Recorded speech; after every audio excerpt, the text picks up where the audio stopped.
आदाब नाज़रीन, जी सलाम में आप सभी का इस्तकबाल है। आप देख रहे हैं कश्मीर एक्सप्रेस। मैं हूं आपके साथ बुशरा खानम फहद। इस बुलेटिन में हम आपके लिए लेकर आते हैं जम्मू कश्मीर से जुड़ी हर अहम खबर। शुरुआत करेंगे जम्मू कश्मीर से जुड़ी सुर्खियों के साथ।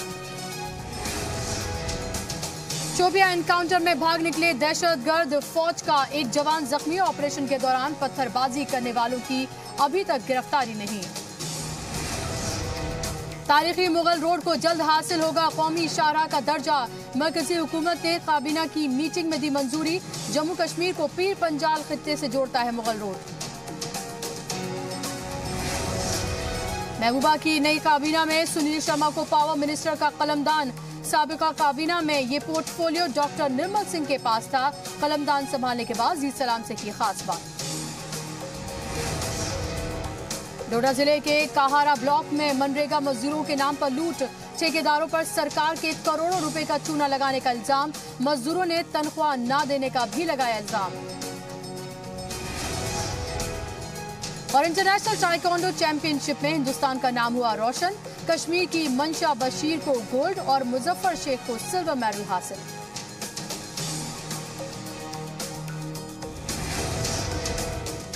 और अब खबरें तफसील से। मिलिटेंट्स के फरार होने के बाद सिक्योरिटी फोर्सेस ने शोपियां के तरके बागांव गांव का मुहासरा किया है। गुज़िश्ता दिनों मिलिटेंट्स की मौजूदगी की इत्तला के बाद हिफाजती दस्तों ने इलाके की घेराबंदी कर ली थी। सिक्योरिटी फोर्सेस ने वार्निंग दिए जाने के बाद मिलिटेंट्स ने फायरिंग शुरू कर दी, जिसके जवाब में फोर्स ने भी फायरिंग की। फायरिंग के दौरान फौज का एक सूबेदार मेजर जख्मी हुआ, जिसे इलाज के लिए श्रीनगर के 92 बेस अस्पताल में दाखिल कराया गया है। तसादुम का पता चलते ही इलाके के नौजवान सड़कों पर उतर आए और हिफाजती दस्तों के खिलाफ एहतजाज और पथराव शुरू कर दिया। इसका फायदा उठाकर मिलिटेंट्स फरार होने में कामयाब रहे। खबरों के मुताबिक हिफाजती दस्तों ने मोस्ट वांटेड मिलिटेंट जीनतुल इस्लाम को घेर रखा था। पथराव के बाद लोगों को मुंतशिर करने के लिए फोर्स को भी ताकत का इस्तेमाल करना पड़ा, जिसकी जद में आने से एक नौजवान की मौत हो गई, जबकि चंद मुजाहिरीन जख्मी भी हुए हैं।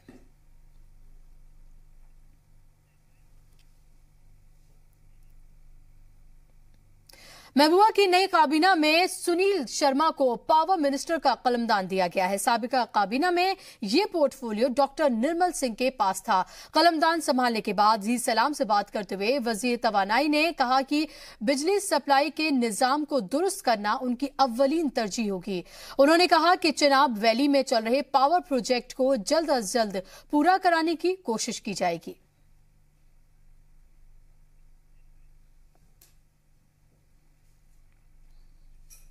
और पावर मिनिस्ट्री का चार्ज संभालने के फौरन बाद ही सुनील शर्मा अपने काम में जुट गए हैं। साबिका काबीना में ट्रांसपोर्ट महकमे की जिम्मेदारी संभालने वाले सुनील शर्मा ने जम्मू में पब्लिक दरबार के जरिए लोगों से मुलाकात की और उनकी परेशानियों को सुना। छोटी मोटी शिकायतों को उन्होंने मौके पर ही निपटा दिया। दूसरे मसाइल के मुतालिक उन्होंने मुतल्लिका महकमों के अफसरान को फौरी तौर पर हल करने की हिदायत जारी की।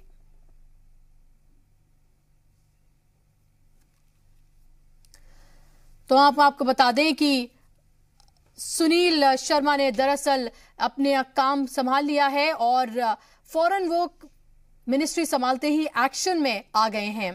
पावर मिनिस्ट्री का चार्ज संभालने के फौरन बाद ही सुनील शर्मा अपने काम में जुट गए और तमाम लोगों से बातचीत भी की। साबिक काबीना में ट्रांसपोर्ट महकमे की जिम्मेदारी संभालने वाले सुनील शर्मा ने जम्मू में पब्लिक दरबार के जरिए लोगों से मुलाकात की और उनकी परेशानियों को सुना और छोटी मोटी जिन लोगों की शिकायतें थी, दिक्कतें थी, उनको वहीं पर सुनकर फौरन ही उन्होंने निपटारा कर दिया। अब नई काबीना की तश्कील हुई है। देखना यह होगा कि पोर्टफोलियोज मिलने के बाद मिनिस्टर्स जो हैं वो किस तरह से काम करते हैं। क्या पहले की बनिस्बत बेहतर और अच्छा काम किया जाता है।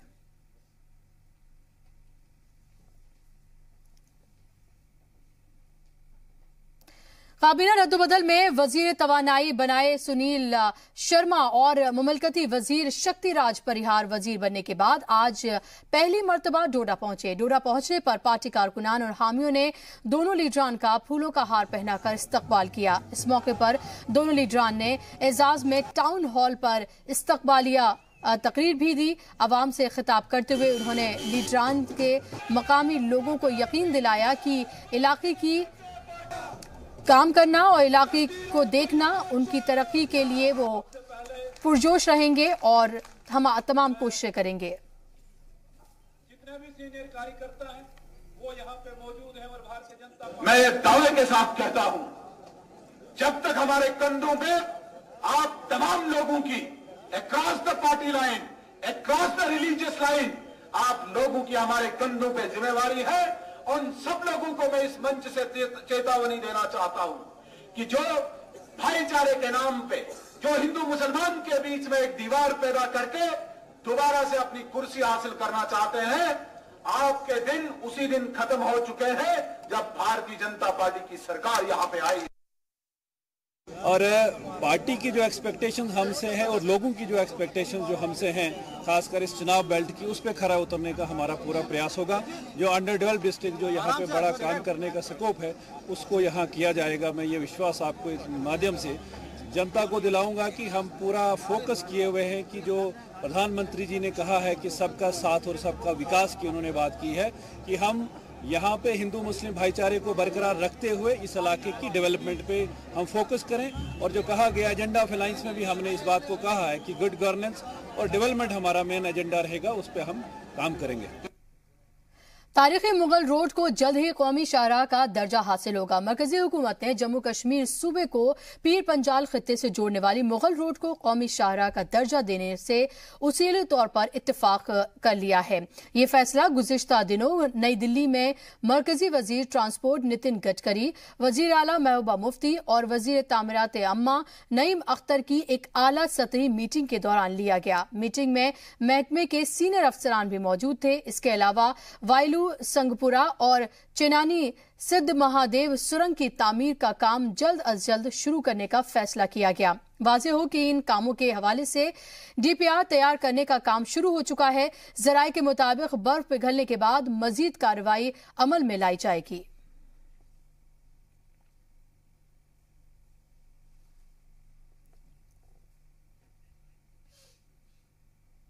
एक रोज कबल शोपियां में स्कूली बस पर हमले के खिलाफ आज भी लोगों ने आवाज बुलंद की। पीडीपी के सीनियर लीडर मुंतजिर मोइनुद्दीन ने इसे बुज़दिलाना अमल करार देते हुए कहा कि हमले में शामिल लोगों के खिलाफ सख्त कार्रवाई की जाएगी। दूसरी तरफ अवामी सतह पर लोगों में सरकार के तई नाराजगी बढ़ती ही जा रही है।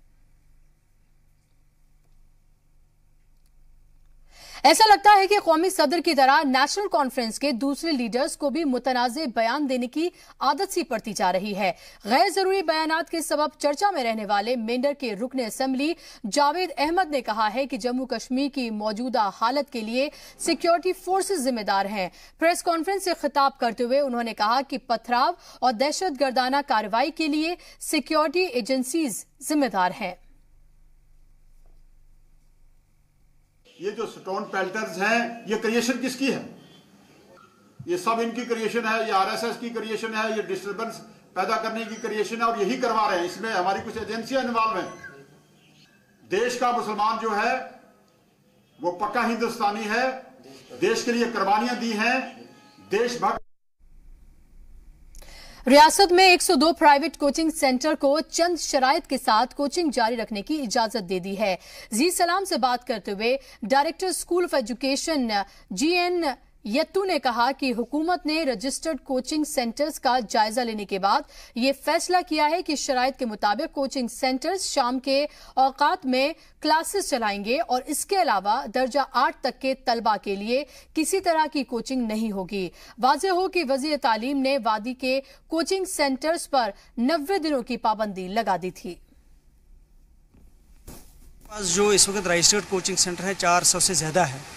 लास्ट टाइम जब ऑनरेबल मिनिस्टर साहब उस वक्त के एजुकेशन मिनिस्टर साहब ने अनाउंस करा था कि 90 डेज़ तक जो है इस पे कोचिंग पे पाबंदी रहेगी, लेकिन उसके साथ साथ ही उन्होंने कहा था कि 15 दिन के अंदर अंदर हम रिव्यू करेंगे और जो मॉर्निंग सेशंस होते हैं कोचिंग सेंटर के पहले होते थे वो हमने अब बंद कर दिए हैं थ्रू एन एग्रीमेंट। यूपी के इस 10 साला दौरे इख्तिदार में हिंदुस्तानी फौज की जानिब से पाकिस्तान के खिलाफ कोई सर्जिकल स्ट्राइक नहीं की गई थी। आरटीआई एक्टिविस्ट रोहित चौधरी ने वजारत दिफा से ये जानना चाहा था कि हिंदुस्तानी फौज की जानिब से अब तक कितनी और किन ममालिक के खिलाफ सर्जिकल स्ट्राइक्स की गई हैं। जवाब के मुताबिक हिंदुस्तानी फौज ने 29 सितंबर 2016 को लाइन ऑफ कंट्रोल पर कामयाब सर्जिकल स्ट्राइक की थी। इस मुहिम के अलावा वजारत दिफा के पास किसी और सर्जिकल स्ट्राइक की जानकारी नहीं है। वाज़ेह हो कि इससे कबल कांग्रेस समेत दूसरी पार्टियां ये दावा करती रही हैं कि साबिका हुकूमतों के दौरे में भी सर्जिकल स्ट्राइक्स होती रही हैं, लेकिन दिफाई और सिफारती मसलहतों के तहत इसकी शोहरत नहीं की जाती थी।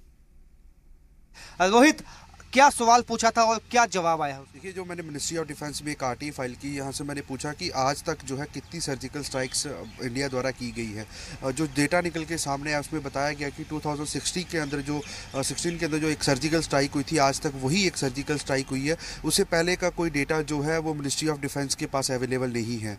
जिस तरीके से जब ये सर्जिकल स्ट्राइक हुई थी तो देश में कांग्रेस ने इस तरीके का पॉलिटिसाइज करने की कोशिश की थी इस इशू को, कि पहले भी हमारी तरफ से जो है सर्जिकल स्ट्राइक्स जो है की गई है। पर जो मिनिस्ट्री ऑफ डिफेंस का डेटा आता है, उनका जो डबल स्टैंडर्ड है, जो आर्मी के ऊपर पॉलिटिक्स की गई है, उनके ये मुंह पे तमाचा है ये जो डेटा सामने आया है। रोहित, सेना के ऊपर राजनीति की गई, लेकिन ये डॉक्यूमेंट सब जो खुलासा करता है उससे सभी तरह की जो अटकलें थी, जो अंधविश्वास फैलाने की कोशिश की, लोगों को धूमिल, उनका जो दिमाग है उनको धूमिल करने की कोशिश की गई, वो कहीं ना कहीं साफ हो जाता है। देखिए, ये जो डॉक्यूमेंट में साफ लिखा गया है कि आज तक एक ही सर्जिकल स्ट्राइक जो की गई, उससे पहले का कोई डेटा है नहीं। और वो जो सर्जिकल स्ट्राइक है वो कामयाब सर्जिकल स्ट्राइक है, जिसमें हमारे किसी भी बहादुर जवान को जो है हानि नहीं हुई। ये उन लोगों के मुंह पे तमाचा जो लोग इंडियन आर्मी के नाम पे पॉलिटिक्स करते हैं, अपनी राजनीतिक रोटियां सेकते हैं, जिसमें कांग्रेस सामने आके उन्होंने कहा था कि हमारी टाइम पे भी जो है यूपीए के टाइम पे भी सर्जिकल स्ट्राइक्स की गई थी। पर ये जो डेटा और जवाब निकल के सामने आया है, ये कांग्रेस का जो आर्मी को लेके उन्होंने पॉलिटिसाइज करने की कोशिश की गई, उनके ये मुंह पे बहुत बड़ा तमाचा है। कहीं ना कहीं ये भी मानेंगे कि खासकर नरेंद्र मोदी जब से उन्होंने डोर संभाली देश की, उसके बाद जो है एक टफ स्टैंड लिया गया और 2016 में जो सर्जिकल स्ट्राइक हुई उसको पाकिस्तान को एक मुंह तोड़ जवाब दिया गया। और हालांकि जो सियासी पार्टियां हैं उनको भी एक होना चाहिए था। देखिए, कांग्रेस ने इसको पॉलिटिसाइज करने की कोशिश की, पूरे देश के सामने है। उन्होंने मीडिया में आके कहा कि हमारे टाइम पे भी ऐसे सर्जिकल स्ट्राइक्स की गई थी। पर एक ही सर्जिकल स्ट्राइक जो हमारे पास डेटा आया है मिनिस्ट्री ऑफ डिफेंस की तरफ से कि जो सितंबर 2016 में सर्जिकल स्ट्राइक हुई थी, एक ही सर्जिकल स्ट्राइक है, ये कामयाब सर्जिकल स्ट्राइक थी। ऐसा सर्जिकल स्ट्राइक पहले कभी भी नहीं हुआ था। हाँ, लोकल लेवल रिप्रेजल्स होते थे, लोकल लेवल के ऊपर, टेक्निकल लेवल के ऊपर हम करते थे, क्योंकि एक जब हम एलओसी पे डिप्लॉयड होते हैं तो कहते हैं कि डोमिनेशन जो है दुश्मन के ऊपर रखनी चाहिए, to maintain domination over the enemy. तो उस डोमिनेशन के लिए कई हरकतें की जाती हैं, जैसे स्नाइपर फायरिंग भी उसका ही एक हिस्सा है। तो उसी तरह से या ये बैट एक्शन जो पाकिस्तान वाले करते हैं, जो भी उसी का एक हिस्सा है। लेकिन सर्जिकल स्ट्राइक जो कि तकरीबन 300 किलोमीटर के फ्रंट पे की गई और 5 जगह पे साइमल्टेनियसली एक साथ की गई, वो ऐसा पहले कभी नहीं हुआ था। कॉफी विद कॉप की कामयाबी के बाद हिंदवाड़ा पुलिस ने देही इलाकों के लिए काउच पुलिसिंग की एक मुहिम शुरू की है। देही इलाकों के लिए शुरू की गई मुहिम के तहत पुलिस अफसरान गांव का दौरा कर मकामी बाशिंदों के मसाइल से वाकफियत हासिल कर रहे हैं। और इसी सिलसिले में कलमाबाद पुलिस स्टेशन के नौगांव गांव में काउच पुलिस प्रोग्राम का इनेकाद किया गया। प्रोग्राम में हिंदवाड़ा के एसडीपीओ और कलमाबाद के एसएचओ ने भी शिरकत की। प्रोग्राम के दौरान ज़ईफ और ख़वातीन के मसाइल पर खुसूसी तवज्जो दी गई। प्रोग्राम के दौरान पुलिस इंतजामिया से जुड़े कुछ मामलों को फौरन ही निपटा दिया गया। आपको बता दें कि इससे कबल 2016 में हिंदवाड़ा पुलिस ने शहरी इलाकों में जुर्म की रोकथाम और पब्लिक रिलेशन को मजबूत कर ये मुहिम काफी कामयाब साबित हुई थी। ये दोनों मुहिम police community partnership group programme के तहत चलाई जा रही है। पहले हम लोग ये करते थे कि पुलिस कम्युनिटी मीटिंग जो होती थी उसमें लोग हमारे पास पुलिस स्टेशन में आते थे, हम वहाँ बातचीत करते थे। लेकिन हमने पिछली कुछ मीटिंग्स में ये देखा कि कम लोगों का, जो दूर दराज के लोग हैं वो क्योंकि डिस्टेंस बहुत ज़्यादा है और उम्र का तकाजा है, बूढ़े लोग हैं, वो वहाँ पे कम आते थे। इसलिए हमने इस बार ये सोचा कि हम लोग यहाँ पे इन्हीं के पास आके इन्हीं के घर में बैठ के जो है वो कुछ मसाइल सुनेंगे।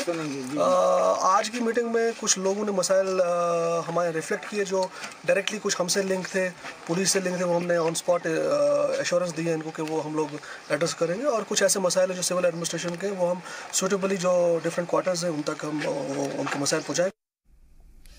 2 रोज कबल बारामूला में कश्ती पलटने से हलाक हुए 3 में से 1 बच्चे की लाश बरामद हो गई है। यह हादसा झेलम नदी में पेश आया था। हलाक बच्चे की लाश रेत खोदने वाले मजदूरों ने दरियाफ्त की है। बाकी 2 बच्चों की तलाश जारी है, लेकिन अभी तक इसमें कामयाबी हासिल नहीं हो पाई है। बच्चों की तलाश में SDRF पुलिस के अलावा मकामी तैराकों की भी मदद ली जा रही है। महलूक बच्चे की शिनाख्त तुफैल अहमद शागू के तौर पर हुई है।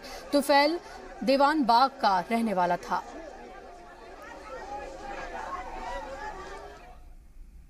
और उधर गुलमर्ग में हरकते कल्ब रुकने से एक सयाह की मौत वाक़ई हो गई। मरूम सयाह की शिनाख्त अनिल पुंडरुंग के तौर पर हुई है। हार्ट अटैक के बाद उनकी लाश को पोस्टमार्टम के लिए टनमर्ग हॉस्पिटल लाया गया।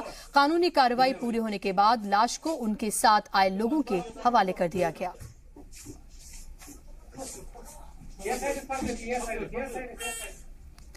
और इस वज़ाहत जानकारी के साथ हमारे नुमाइंदे सैयद तजम्मुल इस्लाम फोन लाइन पर जुड़ गए हैं।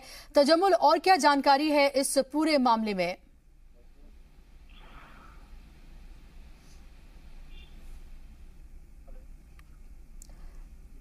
चलिए एक बार हम फिर से आपको बता दें, तजम्मुल से हम बात करने की कोशिश करेंगे कि गुलमर्ग में हरकते कल्ब रुकने से एक सयाह की मौत हो गई। मरहूम सयाह की शिनाख्त अनिल पोंडरुंग के तौर पर हुई है। हार्ट अटैक के बाद उनकी लाश को पोस्टमार्टम के लिए टनमर्ग हॉस्पिटल लाया गया।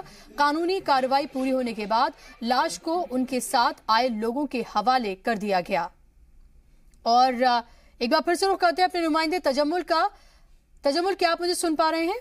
जी। तजम्मुल, ये बताइए कि क्या ये एक नेचुरल डेथ है?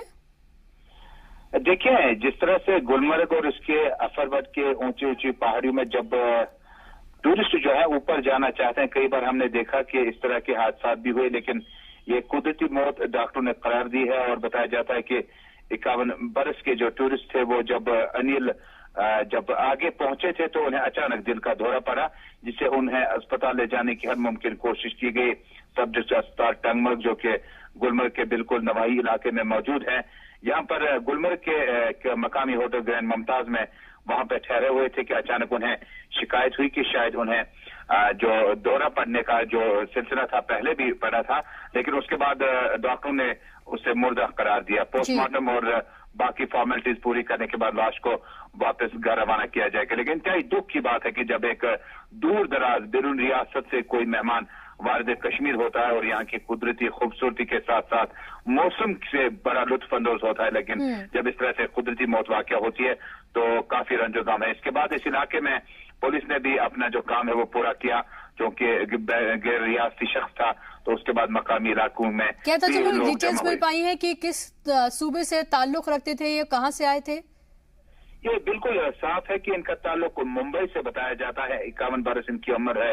अनिल, जो कि अनिल शिंदे, मुंबई से इनका ताल्लुक बताया जाता है और कुछ दिन पहले कश्मीर पहुंचा था ताकि सियासी मकामात तक जाया जा सके, लेकिन कुदरत के फैसले कुछ और थे और हरकत कलब बंद होने से मज़कूरा टूरिस्ट की जो है मौत वाक़या हुई। इसके अलावा जो बच्चे जो गायब हुए उनके बारे में भी इत्तला आपसे लेना चाहेंगे कि बच्चों की जिंदा होने के इम्कानात तो ना के बराबर हैं।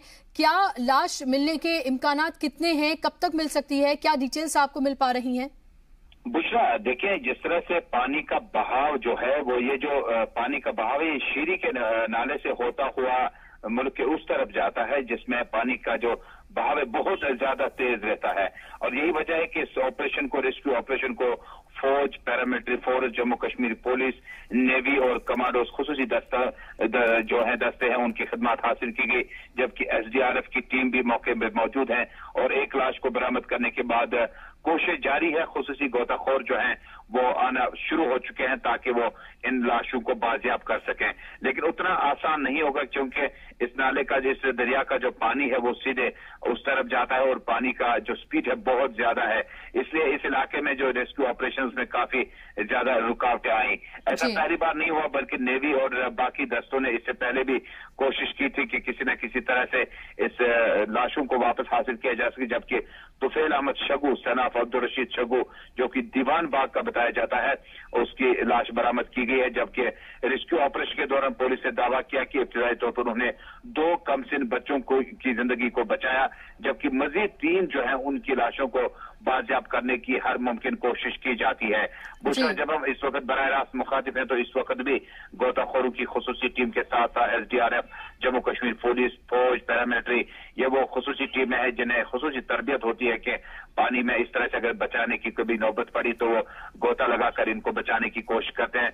एक्सपर्ट स्विमर्स की खिदमत हासिल की जा रही है, लेकिन इंतहाई अलमनाक हादसा है जिसमें कमसिन बच्चे जो हैं वो डूब गए, लेकिन कोशिशें सरकार की तरफ से और सिक्योरिटी फोर्स की तरफ से जारी है किसी न किसी तरह से, क्योंकि अगर इनमें से कोई जिंदा बचता है तो एक मौजूदे से कम नहीं होगा। बिल्कुल, क्योंकि 2 दिन बीत चुके हैं और अब ऐसी शायद उम्मीद उनके घर वालों को भी कम होगी, लेकिन फिर भी जब तक आंखों से न देखा जाए, जब तक किसी बात का यकीन नहीं किया जा सकता। बहुत शुक्रिया तजम्मुल आपका तमाम जानकारी के लिए।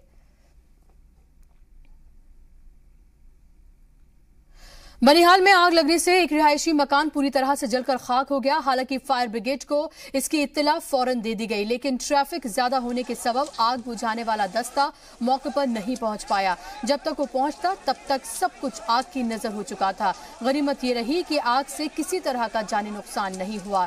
फायर ब्रिगेड के ताखिर से पहुंचने से नाराज लोगों ने कुछ देर के लिए कौमी शाहराह को ब्लॉक कर दिया।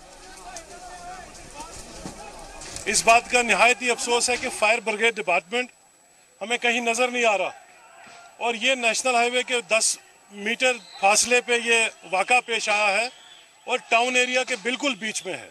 टाउन एरिया के बीच में होने के, शहर के बीच में होने के बावजूद भी फायर ब्रिगेड के लोग यहाँ नज़र नहीं आ रहे और यहाँ जो भी रेस्क्यू और इसका रेस्क्यू जो ऑपरेशन कर रहे हैं वो यहाँ के नौजवान कर रहे हैं। और ये बड़ी बदकिस्मती की बात है कि इंतज़ामिया जिनको यहाँ पे पेश होना चाहिए था, ना तो कहीं ज़िला इंतज़ामिया नज़र आ रही है, ना कहीं तहसील इंतज़ामिया नज़र आ रही है। तो मुझे लगता है जो भी यहाँ पे आपने जितने लोगों से बात की, सब लोगों का कहना है कि फायर सर्विस डिपार्टमेंट का इसमें 100% रिस्पॉन्सिबल डिपार्टमेंट है, क्योंकि ये टाइम पे नहीं पहुँचा। जब इन घर वालों ने इनको कॉल किया शायद उसके 1 घंटे के बाद ये पहुँचे। अब हम कहने का मतलब ये है हमारा कि एडमिनिस्ट्रेशन से हम रिक्वेस्ट करते हैं कि जो इनके ऊपर इंक्वायरी बैठनी चाहिए, इंक्वायरी होनी चाहिए इनके ऊपर, डिपार्टमेंट के ऊपर, क्योंकि जिसका ये घर है बेचारे का एक मजदूर तबके से ताल्लुक रखता है, बहुत गरीब घर है ये, तो इसको मतलब अब इसका ना रहने का कोई हिसाब रहा ना कुछ। जब इधर यहाँ पे जितने भी सिविल सोसाइटी या यहाँ के लोकल लोग हैं, सब लोगों ने हमदर्दी से काम किया। फायर सर्विस का अमला जो है वो अपनी तरफ काम कर रहा था, मगर वो बेकार अमला है, इसलिए कि उनके पास इंस्ट्रूमेंट्स नहीं है, ठीक है। उनका मोटर अगर स्टार्ट नहीं होता है, वो मोटर रखने का क्या फ़ायदा है। अगर उनका मोटर स्टार्ट हो जाता शायद हमें ये परेशानी नहीं। और फर्स्ट प्रायोरिटी रही कि जहाँ आग लगी है उसको उधर ही कंट्रोल किया जाए, और फायर और आर्मी की भी हमने असिस्टेंस लिया, तो फायर को उधर ही कंट्रोल कर गया। लोकल ने बड़ा पॉजिटिव रोल किया, इन्होंने भी काफ़ी मदद की इस फायर को कंट्रोल करने में और इसको बुझाने में। जी नहीं, इस टाइम तो सबकी यही प्रायोरिटी थी कि जो आग है इसको पहले कंट्रोल में किया जाए। थोड़ा सा इंटीरियर में था तो फायर ब्रिगेड की पाइप्स पहुंचने में दिक्कत हुई, बट फिर भी फाइनली हमने उसको कंट्रोल कर दिया। मकान का नुकसान हुआ है जिसका जायज़ा हम रेवेन्यू डिपार्टमेंट को बोलेंगे, इसका जितना नुकसान हुआ होगा तो हम भी उनके रिक्वेस्ट करेंगे कि इनको। और बुलेटिन में फिलहाल रुकने एक बहुत छोटे से ब्रेक के लिए।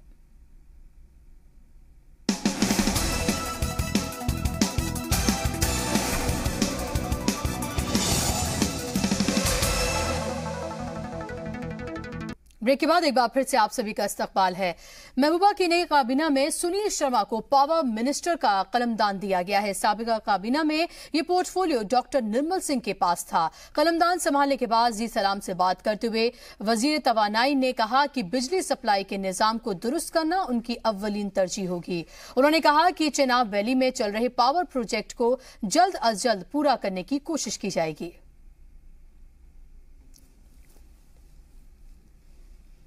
हमारे साथ सुनील शर्मा है। अभी पावर जो डिपार्टमेंट है उसका पोर्टफोलियो इनको मिल चुका है और पहला पब्लिक दरबार भी आज जम्मू में लगाया गया इनकी ओर से। सर, क्या प्राथमिकता रहेंगी, क्योंकि बहुत अहम महकमा है, बिजली की जो प्रॉब्लम है वो कश्मीर में और जम्मू में एक समान है। अभी गर्मियाँ आ चुकी हैं, जम्मू में ये प्रॉब्लम दिख रही है, तो इसके लिए क्या आपके पास रेमेडी है? मैं आपको एक बात स्पष्ट करना चाहता हूँ। जम्मू कश्मीर प्रदेश के पास जो पावर की रिक्वायरमेंट है उतनी हमें यहाँ पे पूर्ति नहीं होती है। इसमें डिस्ट्रीब्यूशन में कुछ लीकेजेस हैं, कुछ पावर जनरेशन का गैप है। मेरी प्राथमिकता रहेगी कि जनरेशन के साथ साथ जो इस वक्त की हमारी रिक्वायरमेंट है, जो हम लेते हैं, जो हमारा इनपुट है, जो हमें बिजली बाहर से लानी पड़ती है, उसको इंक्रीज करके कम से कम आने वाली गर्मियों में जम्मू के लोगों को थोड़ा सा रिलीफ मिले और साइमल्टेनियसली पावर जनरेशन को भी इंक्रीज करके यहाँ की रिक्वायरमेंट को पूरी करें। मैं आपको एक आश्वासन दिलाना चाहता हूँ, हमारे कार्यकाल में आप सरप्लस पावर जनरेशन देखेंगे। हमारा फोकस उस पर ज़्यादा रहेगा। हमारे जम्मू कश्मीर में पूरे देश में सबसे ज़्यादा पावर जनरेशन का पोटेंशियल है, 22,000 मेगावाट।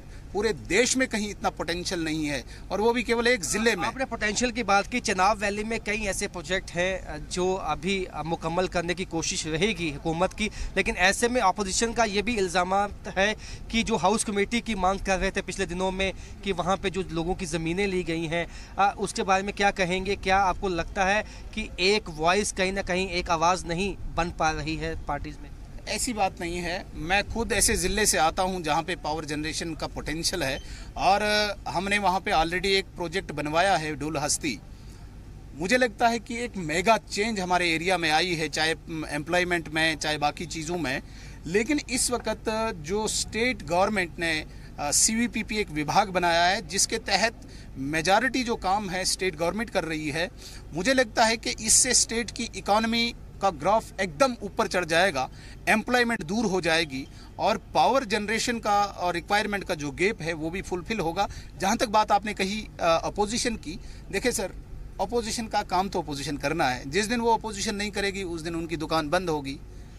बेशक उनको ये भी दिल में पता है, उनको तसल्ली है, मन में भी ये बात बैठी हुई है कि ये बहुत अच्छा काम कर रहे हैं, लेकिन उनकी ड्यूटी है, उनकी मजबूरी है सर। लिहाजा 3 साल अब लिहाजा अपोजिशन की बातों को ध्यान में न रखते हुए जनता की अपेक्षाओं को, आकांक्षाओं को, उम्मीदों को पूरा करने के लिए हम कार्यरत हैं, और इस पर हमें आदरणीय नरेंद्र मोदी जी का भी आशीर्वाद। सर, 3 साल अब रह चुके हैं, आपको लगता है कि ये पर्याप्त समय होगा जो आपके पास जो एक प्लान है? सर, नीयत अच्छी हो तो 3 दिन काफ़ी है।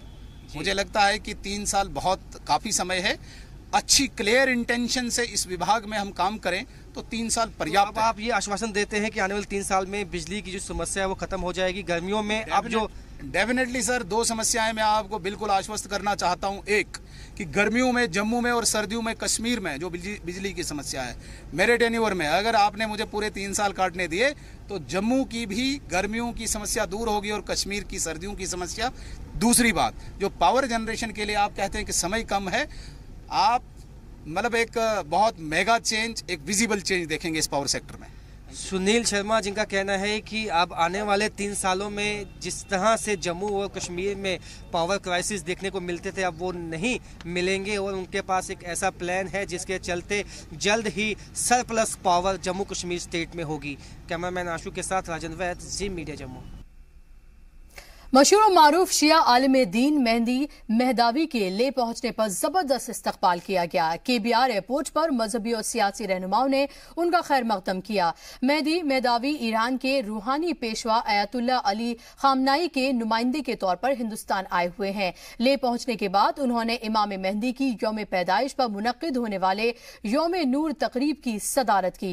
मजलिस उलेमा की जानिब से मुनक्किद इस तकरीब में कानून साज काउंसिल के चेयरमैन हाजी इनायत अली, मकामी रुकन पार्लियामेंट और असेंबली और रियासती काबीना के वुजरा के अलावा ले और कागल से आए लोग शामिल हुए। तकरीब में बौद्ध मजहब के पैरोकारों ने भी शिरकत की।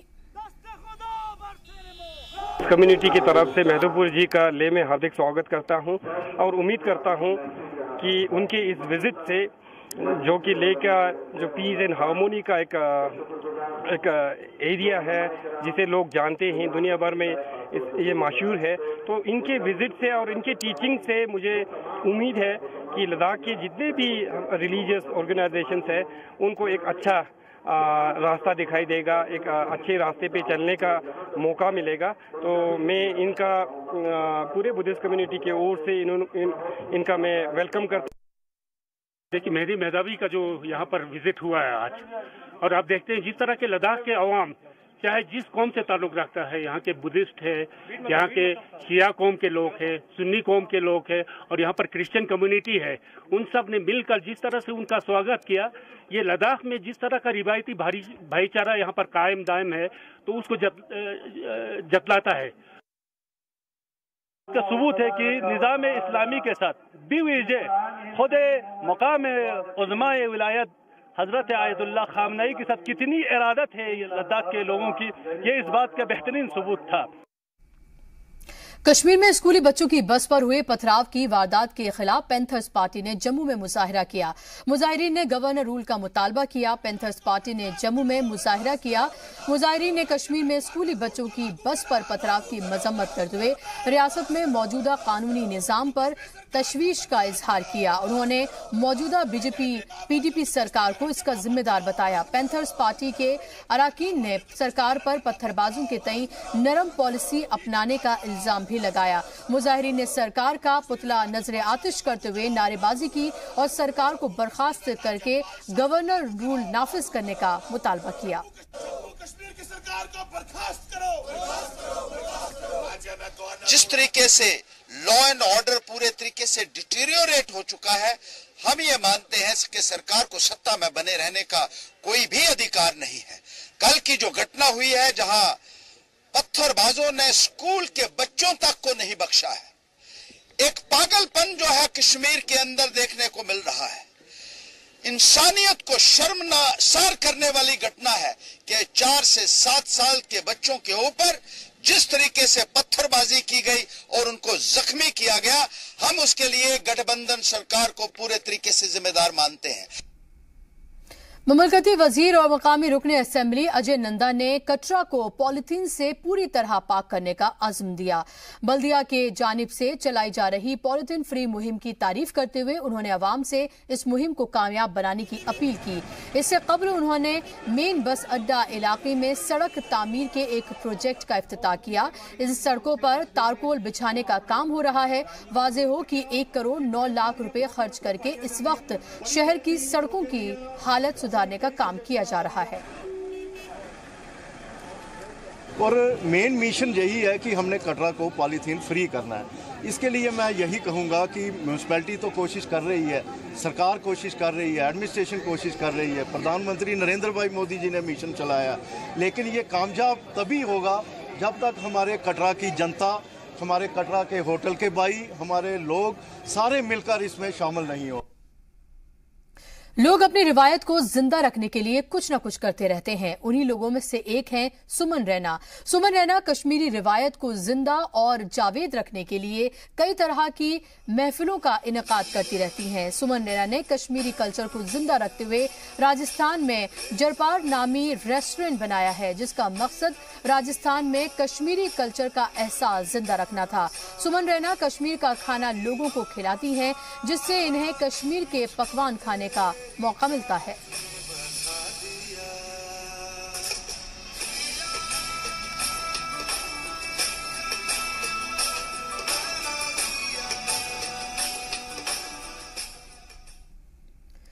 अमेरिका की मुख्तलिफ यूनिवर्सिटीज में दाखिले के लिए मुंतखब तलबा की काउंसलिंग के लिए SRM स्कूल में एक तरबियाती प्रोग्राम का एहतमाम किया गया। SRM वेलकन सोपोर की जानिब से मुनक्किद प्रोग्राम के दौरान तालीम के मुख्तलिफ पहलुओं के साथ साथ दूसरी सरगर्मियों पर चर्चा की गई। प्रोग्राम में पेंसिल्वेनिया यूनिवर्सिटी में एरोनॉटिकल इंजीनियरिंग कर रही अदीबा टाक और प्रिंसटन यूनिवर्सिटी से कंप्यूटर साइंस की तालीम हासिल कर रहे मुइन मीर ने अपने तजुर्बात में तलबा को रोशनास कराया। वाज़ेह हो कि जो तलबा अमेरिका जा रहे हैं उन्हें 100% वजीफा मिलेगा।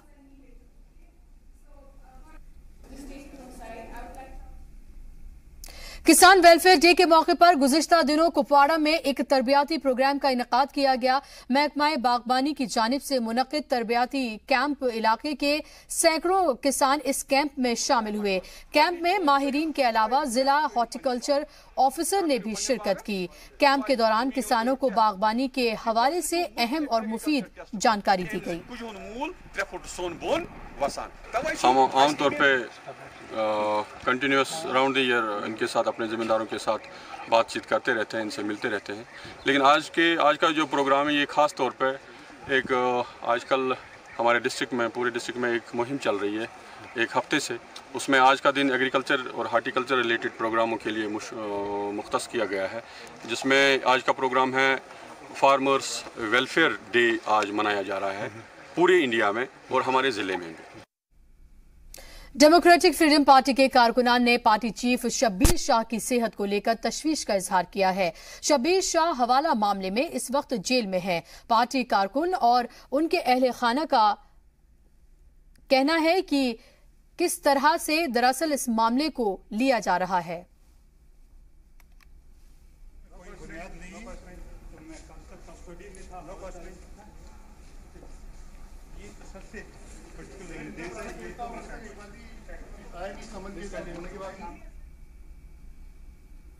डोडा जिले के काहारा ब्लॉक में मनरेगा मजदूरों के नाम पर ठेकेदार सरकार को करोड़ों रुपए का चूना लगा रहे हैं।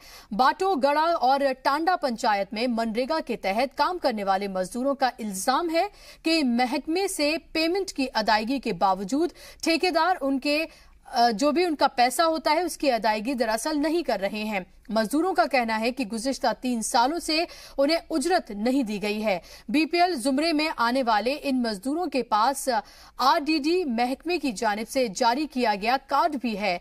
इनका कहना है कि उजरत मांगने पर ठेकेदार और उनके गुर्गे उन्हें धमकी देते हैं। दिलचस्प बात यह है कि जो काम मजदूरों ने नहीं किया उसका पेमेंट किया जा चुका है। हैरान करने वाली बात यह है कि एक तरफ आरडीडी महकमा का कहना है कि गुज़िश्ता माली साल में काहारा ब्लॉक में कोई काम शुरू ही नहीं किया गया, जबकि मजदूरों का कहना है कि इन अय्याम में 9,17,140 रुपए की अदायगी की गई है। एडीसी भी मानते हैं कि ये सीरियस मामला है। उन्होंने कहा कि जरूरत हुई तो मामले की तफ्तीश कराई जाएगी।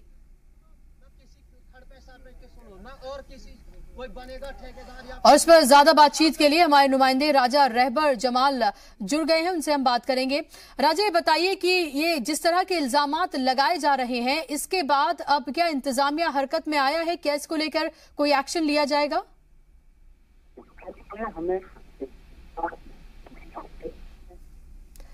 राजा, आपकी आवाज हम तक नहीं आ रही है।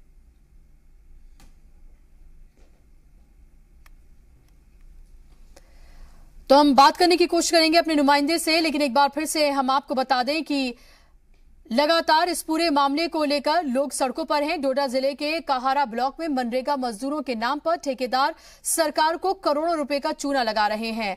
बाटोगड़ा और टांडा पंचायत में मनरेगा के तहत काम करने वाले मजदूरों का इल्जाम है कि महकमे से पेमेंट की अदायगी के बावजूद ठेकेदार जो उनका बकाया है उसकी अदायगी नहीं कर रहे हैं। मजदूरों का कहना है कि गुज़िश्ता 3 सालों से उन्हें उजरत ही नहीं दी गई है। बीपीएल जुमरे में आने वाले इन मजदूरों के पास आरडीडी महकमे की जानिब से जारी किया गया कार्ड भी है, लेकिन उसके बावजूद भी इनकी जो उजरत है उनको नहीं दिया जाती है और ठेकेदार और उनके जो गुर्गे हैं वो दरअसल उन्हें धमकाते हैं। और इस बीच दिलचस्प बात यह है कि जो काम मजदूरों ने किया ही नहीं उसका पेमेंट उन्हें किया जा चुका है। और एक बार फिर से रुख करते हैं अपने नुमाइंदे राजा रहबर जमाल का। राजा, मुझे ये बताइए कि लोगों का अब इल्जाम है कि 3 साल से दरअसल उनकी उजरत उन्हें नहीं दी गई है मनरेगा के तहत जो उन्हें मिलनी थी। अब इसको लेकर क्या इंतजामिया हरकत में आया है, क्या कोई एक्शन लिया गया है इस मामले को लेकर? जी, इस बारे में जो है हमने एसीडी डोडा के साथ बात की, जिन्होंने इस मसले को जो है बहुत गंभीर रूप से जो है लिया है और उन्होंने कहा कि ये एक बहुत गहरा मसला है और गंभीर मसला है। इस पर जो है उन्होंने वीडियो से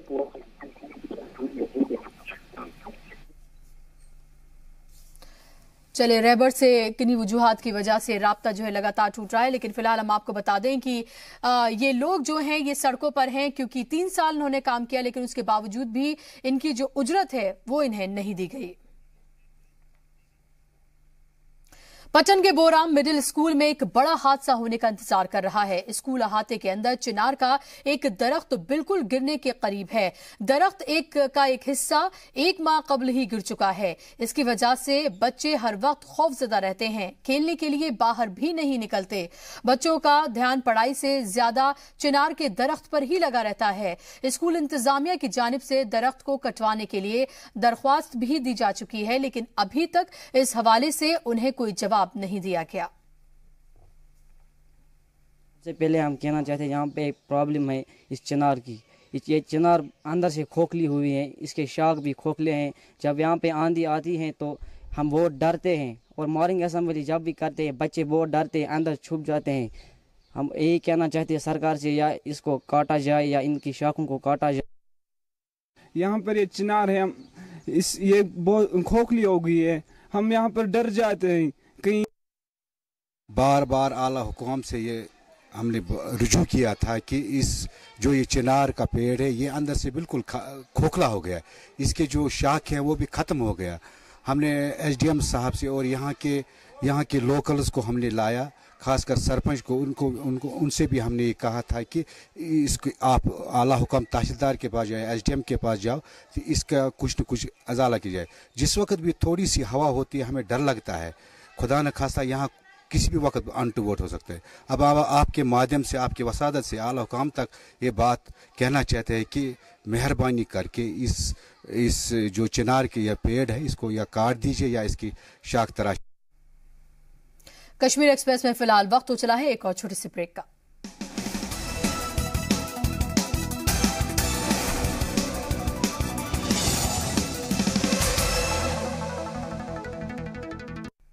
ब्रेक के बाद एक बार फिर से आप सभी का इस्तकबाल है। जम्मू में एक गवर्नमेंट प्राइमरी स्कूल ऐसा है जिसकी 4 दीवारी ही नहीं है। जम्मू से महज 2 किलोमीटर के फासले पर बेली चराना का ये स्कूल एन सड़क के किनारे बना हुआ है। सड़क भी ऐसी जिस पर हर वक्त गाड़ियों का आना जाना लगा रहता है। हैवी ट्रैफिक के सबब हर वक्त हादसों का अंदेशा बना रहता है। इसके अलावा 4 दीवारी ना होने के सबब आसपास के लोग घरों का कूड़ा करकट भी स्कूल के अंदर ही डाल जाते हैं। स्कूल इंतजामिया इस मामले पर कुछ बोलने के लिए तैयार ही नहीं, लेकिन गार्जियन बच्चों की हिफाजत को लेकर हर वक्त मुतफर्रिक रहते हैं। बड़ी चीज़ इसमें ये प्रॉब्लम आ रही है, यहाँ जो कि एक नेशनल हाईवे है पूरी, यहाँ से छोटे छोटे बच्चे हैं, 4 दीवारी जो है इसकी होनी चाहिए।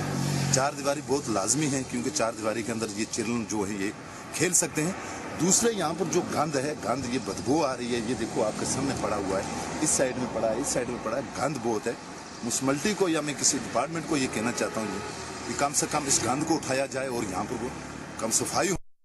सिर्फ स्कूल में कोई 4 दीवारी नहीं, कुछ नहीं, रोड पर स्कूल है, यहाँ एक्सीडेंट होने का खतरा है। स्कूल के आसपास लोग गंद फेंक देते हैं, आगे बाहर से लोग गंद आके यहाँ फेंकते हैं। रियासत के असातिज़ा भी महकमे की बेतवज्जोही का शिकार हैं। श्रीनगर में सर्व शिक्षा अभियान के तहत दर्स और तदरीस की ड्यूटी अंजाम दे रहे असातिज़ा ने तनख्वाह की अदायगी को लेकर मुजाहिरा किया। एसएसए टीचर एसोसिएशन से वाबस्ता असातिज़ा का कहना है कि गुज़िश्ता 5 महीने से उन्हें तनख्वाह नहीं मिली है। तनख्वाह नहीं मिलने के सबब उन्होंने नो पे नो वर्क का ऐलान कर दिया है।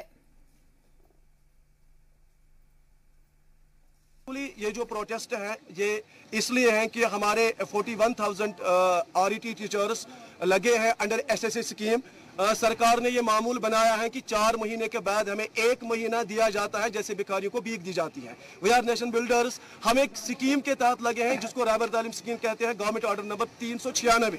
इसमें क्लियरली लिखा है कि 5 साल के बाद we are losing the status of RET and we are as good as general line teachers. But government of state government हमारे साथ सोतीली माँ का सलूक कर रही है, वो हमें जनरल लाइन टीचर ट्रीट नहीं कर रही है। और हमारी जो सैलरी है ये लगे हम स्टेट में, हमारा मुतालबा है कि उनको MHRD कहती है कि उनको कंसोलिडेटेड सैलरी दे दो, वहां से कंसोलिडेटेड सैलरी आती है। मगर हमारा मुतालबा है, हम एक स्कीम के तहत लगे हैं और जब SSA स्कीम यहाँ पे मुतारिफ कराई गई तो वो मुफ्ती मोहम्मद सईद 2003, 2002 और 2003 में यहाँ पे SSA सर्व शिक्षण अभियान को मुतारिफ कराया गया। उस वक्त वजीर आला थे मुफ्ती मोहम्मद सईद साहब। ये मुफ्ती साहब ने 41,000 रहबर तालीम टीचर्स को अपॉइंट किया रहबर तालीम स्कीम के तर्ज पर। So that is why हम कहते हैं कि हम जनरल लाइन टीचर्स हैं और हमारा मुतालबा है SSA सैलरी को डीलिंग किया जाए MHRD से and it should be absorbed in the state budget, ताकि हमें मंथली सैलरी मिले और ये मसला हमेशा के लिए हल हो जाए। तंगमर्ग में अचानक डायरिया के वबा फैलने से दर्जनों अफराद बीमार हो गए हैं। मरीजों को इलाज के लिए कुंजेर हॉस्पिटल में दाखिल कराया गया है। शदीद तौर पर बीमार लोगों को श्रीनगर मुंतकिल कर दिया गया है। डॉक्टर्स की टीम इलाके में डायरिया और दीगर बीमारियां फैलने की वजह दरियाफ्त करने में लगी हुई है। वैसे अंदाजा है कि फूड पॉइजनिंग के सबब ये बीमारियां फैली हैं। ये वाक़ा पेश आया हुआ है हमारे ब्लॉक के कुंजर ब्लॉक के दीबुग में। तो वहाँ पे कुछ SI केसेस आए एक्यूट गैस्ट्रोएंटेराइटिस। अभी पूरा पता नहीं है कि किस वजह से हुआ, पानी में था या किसी खाने में था। हमारी टीम गई हुई थी वहाँ इवैल्यूएट करने के लिए। इसमें आए हमारे केसेस 66 में से 29 पेशेंट जो थे वो मोस्ट दीबुग से थे, बाकी डिफरेंट विलेजेस से थे।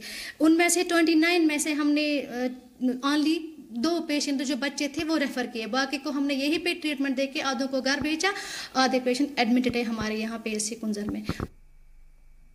डॉक्टर्स और पैरा मेडिकल स्टाफ कमी के सबब मारवा तहसील में रहने वाले लोगों को खासी दिक्कतों का सामना करना पड़ रहा है। इलाज के लिए इन्हें 200 किलोमीटर दूर जम्मू जाना पड़ता है।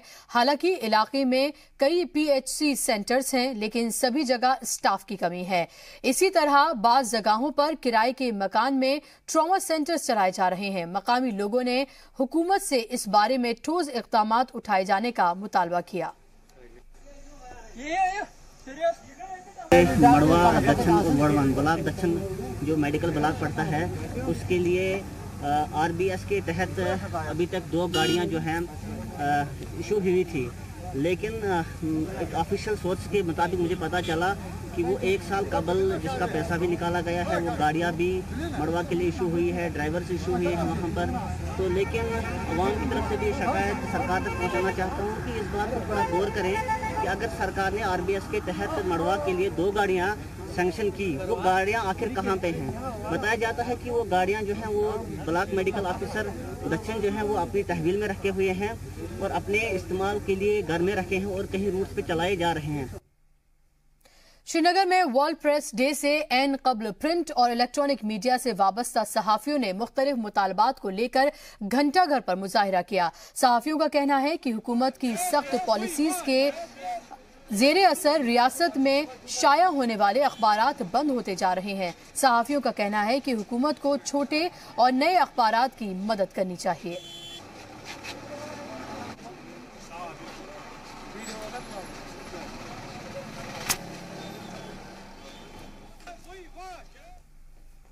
रियासत के 2 होनहार ताइक्वांडो खिलाड़ी ने रियासत और मुल्क का नाम रोशन करते हुए इंटरनेशनल ताइक्वांडो चैंपियनशिप में शानदार कामयाबी हासिल की है। मलेशिया में 27 से 29 अप्रैल तक चली चैंपियनशिप में लड़कियों के जुमरे में श्रीनगर की मंशा बशीर ने तलाई तमगा हासिल किया है। रियासती और कौमी सतह पर कई मेडल्स जीत चुकी मंशा ने फाइनल राउंड तक शानदार तकनीक का मुजाहिरा करते हुए अपने हरीफों को धूल चटाई। वहीं लड़कों के जुमरे में कुपवाड़ा के रहने वाले मुजफ्फर शेख महज चंद पॉइंट्स की बिना पर गोल्ड मेडल जीतने से महरूम रह गए। रनर अप रहे मुजफ्फर को चांदी के तमगे से ही सब्र करना पड़ा।